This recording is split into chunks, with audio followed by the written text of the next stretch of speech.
Pelegrín, está en juego. El sombrero.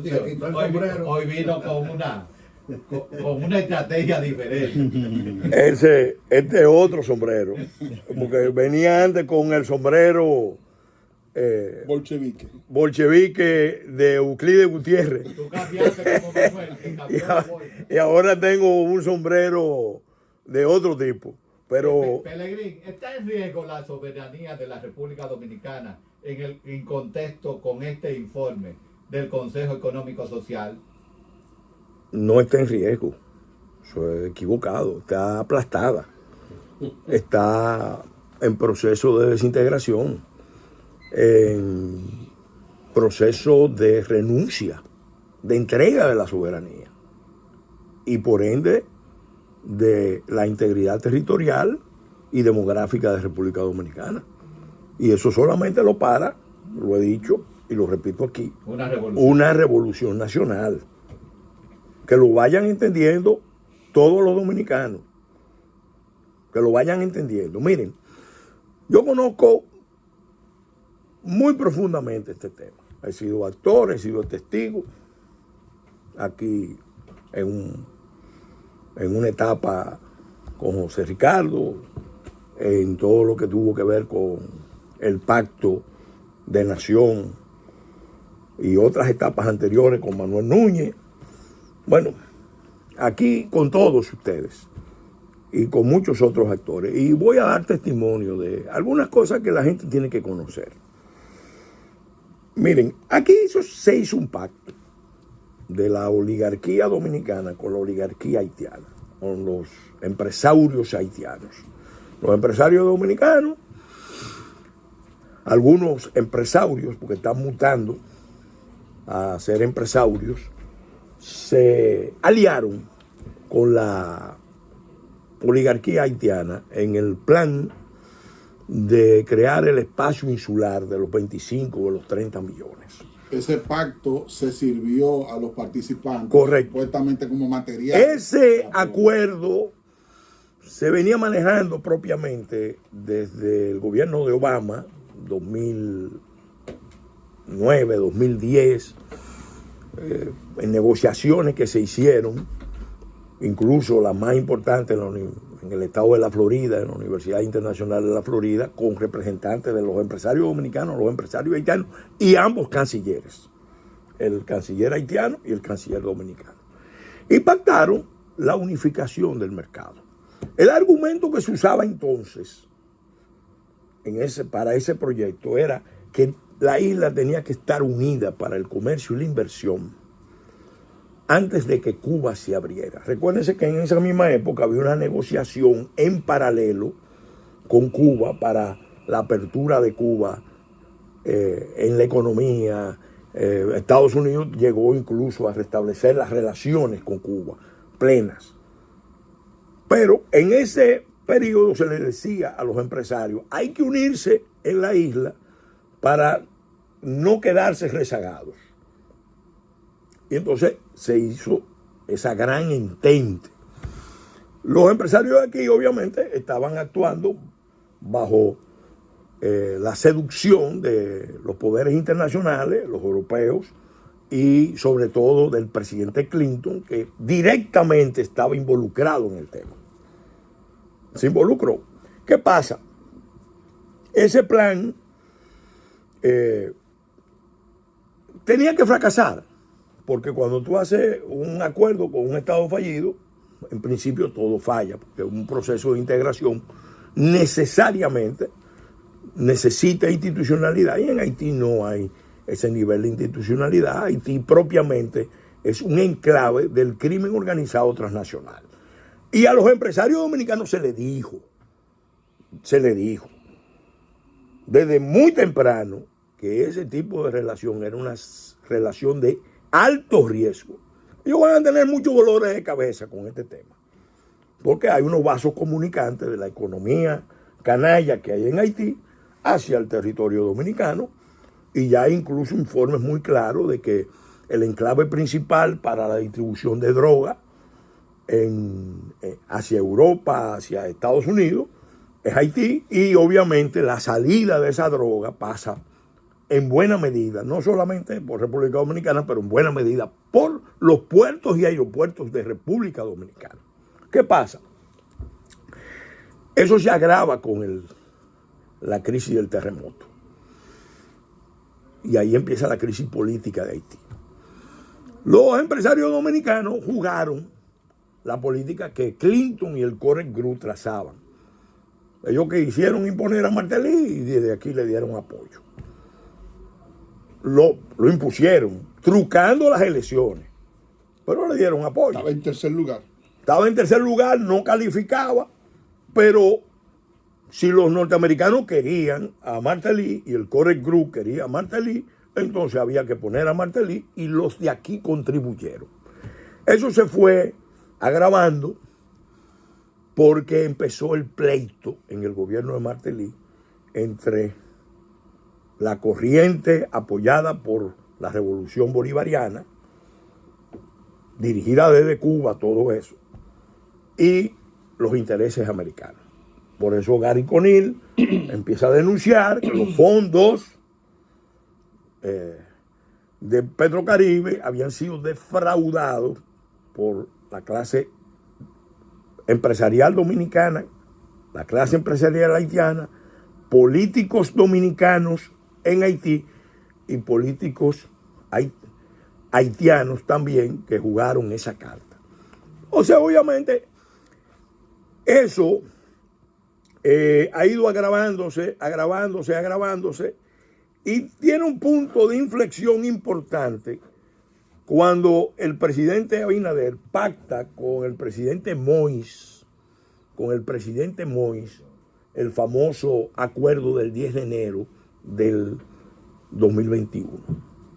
Ese acuerdo, en líneas generales, le convenía a República Dominicana, era un acuerdo, un memorándum de entendimiento, incluso el tema de la nacionalidad se terminaba de resolver porque Moïse aceptaba que ellos tenían que reconocer a los haitianos como haitianos, no podían seguir negando la nacionalidad de los haitianos, pero apostaba el acuerdo porque las ambiciones de los insaciables de este lado, como le decía Balaguer, era apoderarse del mercado eléctrico de la isla. Y eso detonó la crisis que termina en la caída de Moïse, que no fue más que otra imposición del Corey Group y de Clinton. Y entonces detona la crisis en las relaciones dominico-haitianas. Acercándonos al presente, el presidente Abinader, ante la magnitud de la crisis, convoca un pacto nacional el 27 de febrero del 2023. Nadie lo esperaba. Todos los partidos se pararon y aplaudieron eso. Sorprendentemente, los actores de oposición, concretamente la Fuerza del Pueblo, el PLD y el PRD, que había estado especialmente a través del embajador de Pradel muy involucrado en esa relación con los haitianos, decidieron básicamente aislar ese pacto y no firmaron, no participaron a pesar de que se les invitó. Y ese pacto que se suscribió el 27 de octubre del 23 tenía una lógica. Primero, fíjense que a diferencia de este pacto, pone énfasis en el tema de que es un problema internacional, que plantea problemas de seguridad y que la solución tiene que ser internacional, y se afirma y reafirma de que no hay solución dominicana al problema haitiano. Y eso se convirtió casi en el postulado principal de la posición dominicana. Venía haciéndolo desde el principio del gobierno y se consolidó. ¿Qué pasa? ¿Qué pasa? Ahí viene el tema. Después que se firma, que vamos para el proceso electoral, en vez de poner en ejecución ese pacto, lo frisan y después de las elecciones, por presiones de los grupos que lo suscribimos y de grupos patrióticos y ciudadanos, entonces anunciaron que iban a tomar algunas medidas. Y empezaron a tomar algunas medidas, empezaron a discutirse algunas medidas.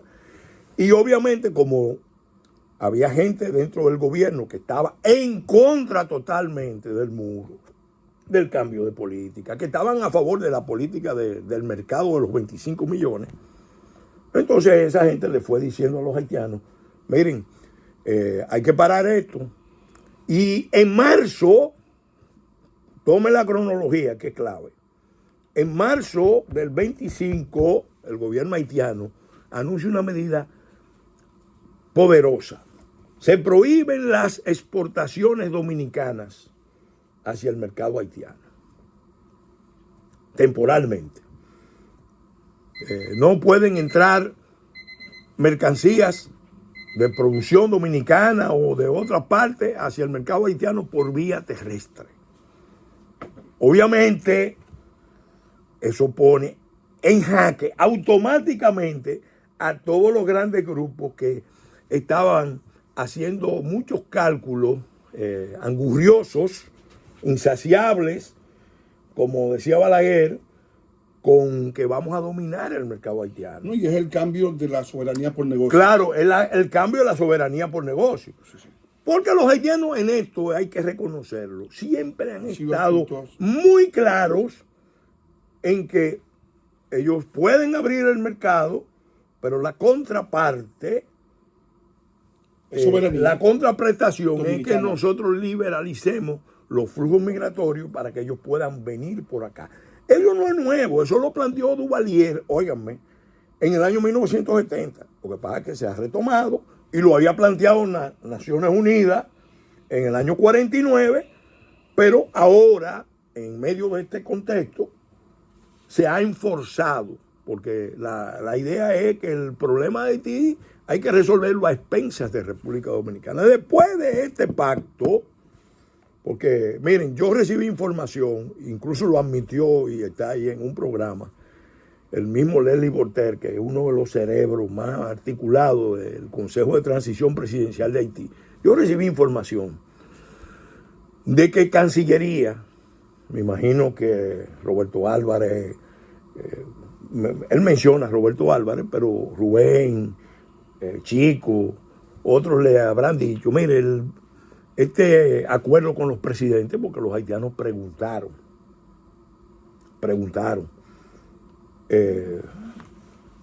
que a qué obedecía ese pacto con los presidentes, y se le dijo, no, ese pacto se va a hacer y se está buscando el Consejo Económico y Social, que se buscó inicialmente y no hubo ningún interés del gobierno, de la Cancillería concretamente, y de Economía, Planificación y Desarrollo para que ese primer intento funcionara. No hubo ningún interés. Pero en esta ocasión sí, y lo que se le dijo a los haitianos era que había que marcar distancia de los sectores nacionalistas, los sectores del primer pacto, porque el primer pacto estaba preocupando y los haitianos le dieron a los grupos empresariales donde les duele. ¿Por qué? Porque las exportaciones de cemento, las exportaciones de varillas, las exportaciones de muchísimos productos hacia Haití, bueno, ese mercado, ellos entienden que si pierden ese mercado, el país se hunde. Y no es verdad. No es verdad. Lo que pasa es que ese esquema del mercado de los 25 millones, a cambio de seguir una política de liberalización de los flujos migratorios, cuando se sabe que se está trabajando con un Estado fallido, que es enclave principal del crimen organizado transnacional en el Caribe, eso sencillamente, además de un despropósito descomunal, es una actitud, si se quiere, suicida. Yo estoy diciendo hace tiempo, aquí la incapacidad, la miopía, la visión obtusa, la irresponsabilidad, porque no, hay algunos que sí saben los riesgos, pero juegan con las corrientes. Entonces prefieren para lavarse las manos eventualmente, yo lo dije y lo repito aquí, usar al Consejo Económico y Social como la vasija de los Pilatos. Que ellos crearon. Óyeme, Eso es lo no, creó el Consejo Económico y Social, para que tú veas cómo son las cosas, No fue una propuesta. fue una propuesta nuestra, Sí. mía, en la Constitución de la República, en la comisión, En 2010. en la comisión redactora, presidente en la Fernández. comisión redactora yo la incluí. Pero la composición y la ley no es mía. Y obviamente se hizo con un propósito. En esta ocasión se usó el Consejo Económico y Social, ¿para qué? Bueno, para que sean los responsables. la vasija de los Pilatos de República Dominicana, que son el presidente, lo voy a decir por su nombre, el presidente Luis Abinader, que se devolvió del pacto que firmó en octubre, porque con esta decisión, el mismo Leslie Bortel le dijo, que desde Cancillería le dijeron que era marcando distancia de los radicales, de los intransigentes. Ahí estamos incluidos Manuel Núñez y yo, los que estábamos en esa discusión. Manuel es testigo de que la última reunión que se hizo para la ejecución del pacto coincidió precisamente con la fecha en que Haití anuncia la medida de prohibición, lo anuncia en marzo para entrar en vigor en abril, el 7 de abril, y el presidente Abinader anuncia las 15 medidas el 6 de abril, pero cuando se anuncia ese choque, inmediatamente sale el presidente Hipólito Mejía diciendo, un momento, paren eso.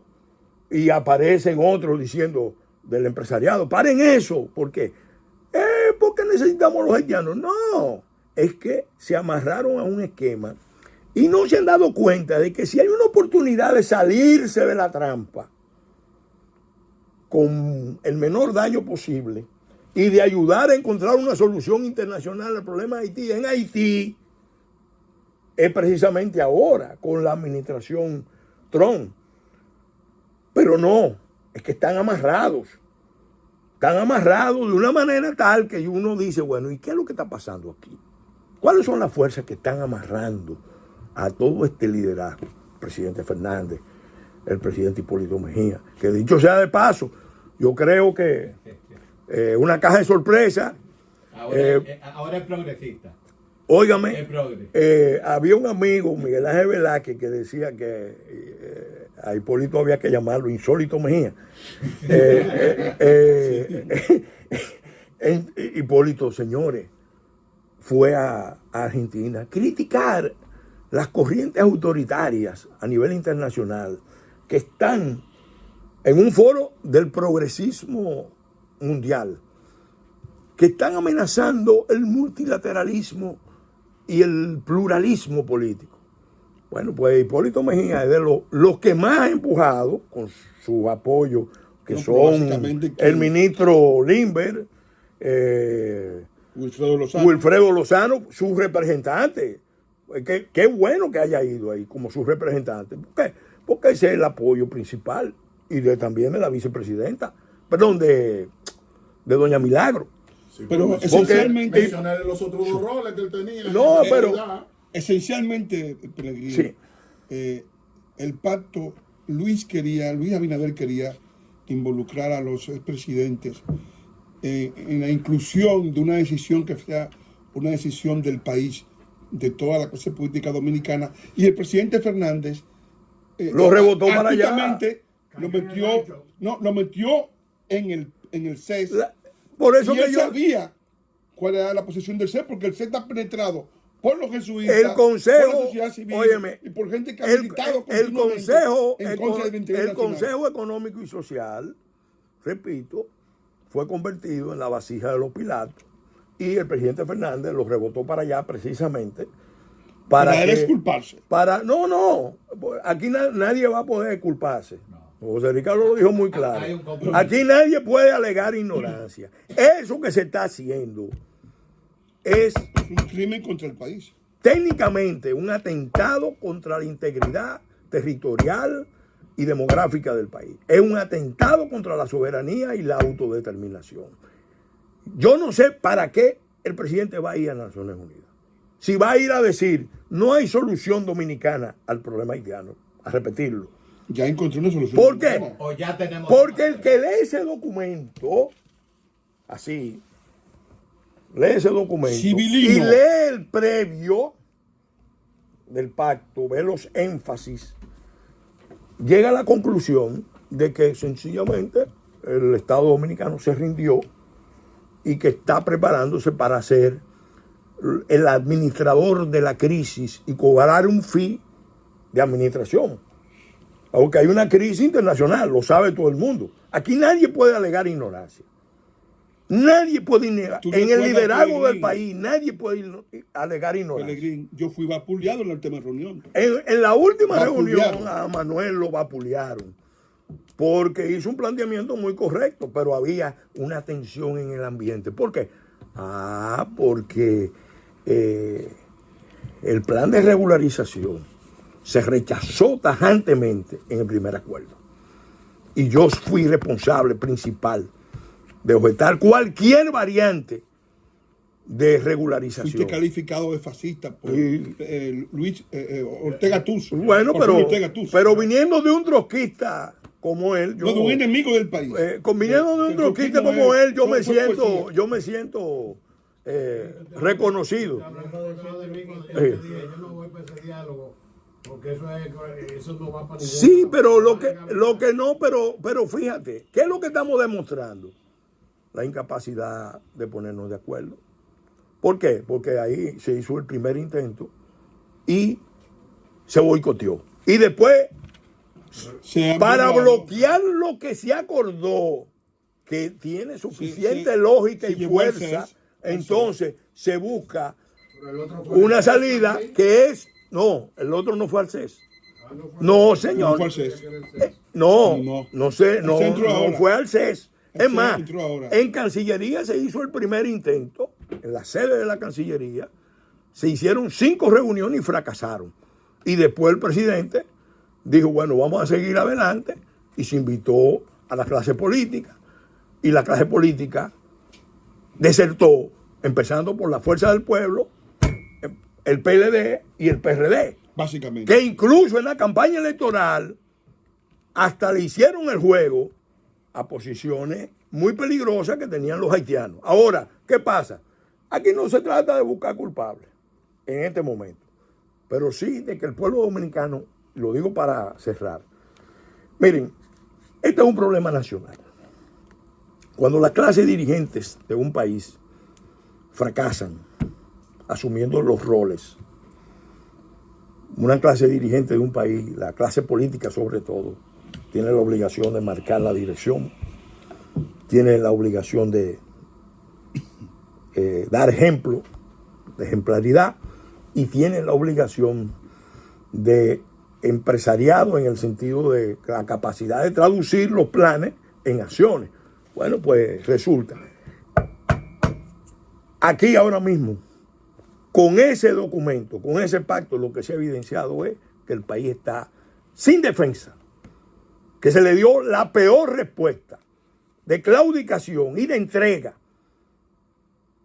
a las presiones de los dueños de la finca con pasaporte, que son los que entienden que pueden seguir usando la carta haitiana para negociar. ¿Cuáles son esos dueños de las fincas sin pasaporte? Óyeme, los 10, 12 grupos más grandes. Y mira, menciónate. te voy a mencionar los Daniel, tres muy principales, los 3 principales que están comprometidos, muy comprometidos. Hay otros que entienden lo que nosotros estamos diciendo, que lo entienden. Lo que pasa es que no saben cómo salirse de los amarres que se han hecho. Pero ahí está Grupo Vicini y particularmente Juan Vicini. Ahí está también Frank Rainieri, que tiene unos compromisos demasiado grandes con la visión clintoniana, Obama y compañía.